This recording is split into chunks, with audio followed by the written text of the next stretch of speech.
आप अपने प्रेरणादायी उद्बोधन से हमारा मार्गदर्शन करें।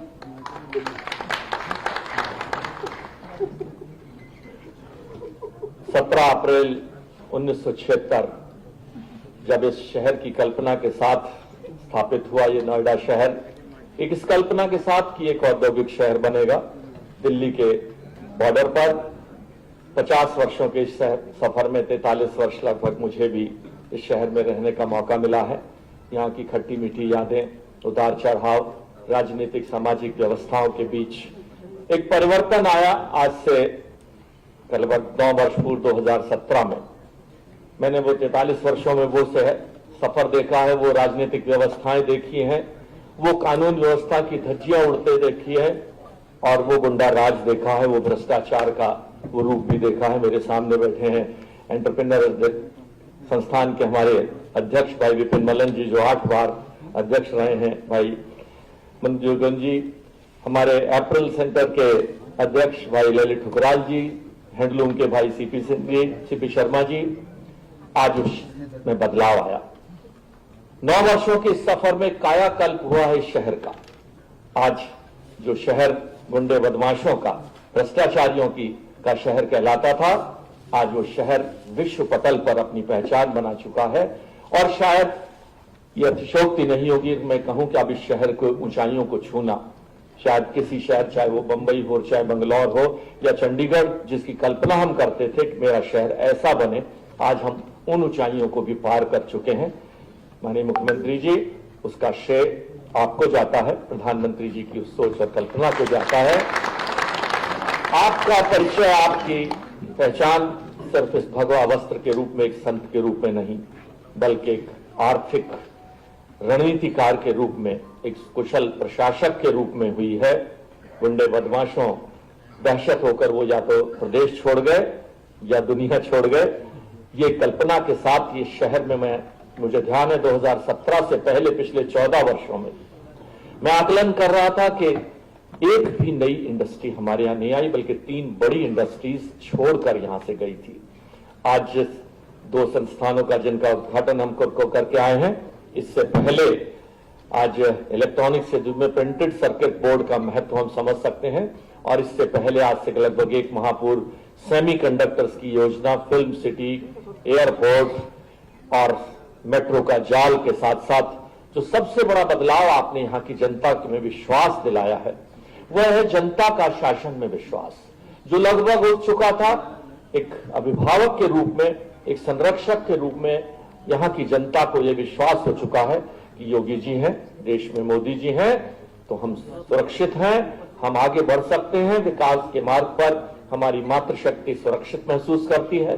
हमारा उद्योगपति, हमारा एंटरप्रेन्योर आगे बढ़ने का संकल्प लेकर, उस कंधे से कंधा मिलाकर आगे चलने के उस सफर पर अग्रसर है। मैं अभिनंदन करता हूं मेरी ओर से भी, इस क्षेत्र की जनता की ओर से भी, जिन्होंने मुझे भी बहुत कुछ दिया। एक बार पहला विधायक नोएडा विधानसभा का होने का मौका, 3 बार लगातार सांसद बनने का अवसर आप लोगों ने दिया है। मैं आपका हार्दिक अभिनंदन करता हूं और ये विश्वास दिलाता हूं कि यहाँ की जनता आपके साथ कंधे से कंधा लगाकर आपके मार्गदर्शन में इस गौतम बुद्ध नगर, नोएडा, ग्रेटर नोएडा और पूरे उत्तर प्रदेश को नई ऊंचाइयों तक ले जाने की ओर अग्रसर है।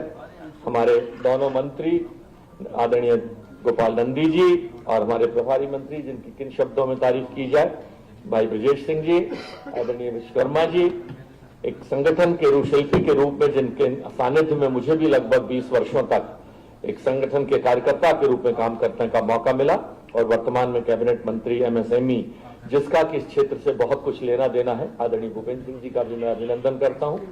एक ऐसी जिम्मेदारी मिली, एक ऐसे वरिष्ठ कार्यकर्ता को जिसने पार्टी की स्थापना के सदस्य होने का मौका मिला। आदरणीय नवाब सिंह नागर जी हमारे क्षेत्रीय अध्यक्ष बने हैं, आप सबकी ओर से उन्हें बधाई। हमारे विधायक भाई पंकज सिंह जी, जिनके विचार आपने अभी सुने, बिल्कुल इस शहर के विकास के लिए संकल्पित हैं। दादरी के विकास के लिए भाई तेजपाल नागर जी, हमारे दोनों अध्यक्ष हमारे भाई महेश चौहान जी और नगर के अध्यक्ष भाई अभिषेक जी, पूर्व अध्यक्ष भाई सत्येंद्र सिसोदिया जी, मैं सभी की उपस्थिति को, हमारे एमएलसी द्वय नरेंद्र भाटी जी और श्रीचंद शर्मा जी को भी मैं प्रणाम करता हूं। आप सभी की उपस्थिति को पीछे दोनों अधिकारी दीपक कुमार जी यहाँ के जिलाधिकारी भी रहे हैं। एक अच्छे अधिकारी के रूप में, एक प्रभावी अधिकारी के रूप में उनकी पहचान रही और आज शीर्ष पद पर सुशोभित हैं। अवनीश अवस्थी जी ने इस उत्तर प्रदेश को एक सलाहकार के रूप में नई दिशा दी है। हमारी माननीय मुख्यमंत्री जी, जहां हम प्रणाम कर रहे हैं, धन्यवाद भी दे रहे हैं, लेकिन दोनों विषय जो भाई पंकज सिंह जी ने उठाए हैं, उनका एक समुचित समाधान अब ये शहर अपेक्षित कर रहा है। किसानों के एक मुश्त समाधान, ये समस्या आबादी से लेकर 6%, 10%, इनका कोई भी ऐसी योजना, हमें पूरा विश्वास है, आपने किया भी है। लोग उम्मीद छोड़ चुके थे कि रजिस्ट्रियां ना होने के लिए, जो फ्लैट ओनर्स थे, जो ज्यादातर मध्यम वर्गीय परिवार के लोग थे, आज उनके सपने पूरे हुए हैं। लाखों लोगों की रजिस्ट्रियां हुई हैं, लेकिन अभी भी जो कुछ बचे हुए हैं वो दर्द अभी कहीं ना कहीं सालता है और हम लोगों को भी उसका भाजक बनना पड़ता है। इन दोनों किसानों की विषयों और इन दोनों विषयों पर, कानून व्यवस्था पर आपने जो आदर्श स्थापित किए हैं वो मील का पत्थर साबित होंगे। आपकी लोकप्रियता सिर्फ एक प्रशासक के रूप में नहीं, एक राजनेता के रूप में नहीं, एक राजनीतिकार के रूप में। और पिछले मेरा एक अनुभव रहा कि मैं त्रिपुरा का प्रभारी होकर चुनाव में सुदूर बांग्लादेश बॉर्डर पर, और फिर बिहार के चुनाव में, और अभी 1 महीना पहले बंगाल के चुनाव में, लोग मुझे मानते थे कि मैं उत्तर प्रदेश से हूं, तो मुख्यमंत्री जी से तो लोग जब आके मुझे ये कहते थे त्रिपुरा में और बंगाल में, कि मुख्यमंत्री जी की एक सभा दिलवा दो तो मैं जीत जाऊंगा। तो मैं वो समझते थे कि वो सभा मेरे हाथ में ही रखी है, मैं निकाल के अभी दे दूंगा।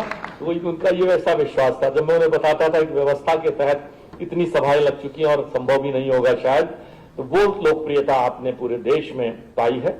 हमें पूरा विश्वास है कि माननीय प्रधानमंत्री जी के नेतृत्व में देश और आपके नेतृत्व में ये उत्तर प्रदेश नई ऊंचाइयां छुएगा, नया इतिहास लिखेगा। यहाँ के सभी अधिकारियों को, कर्णेश जी को, बाकी सारी उनकी पूरी टीम को, हमारी जिलाधिकारी, बहुत ही किन शब्दों में उनकी तारीफ की जाए, मेधा जी को, और हमारी पुलिस कमिश्नर महोदय ने भी आमूलचूल परिवर्तन यहाँ पर किया है।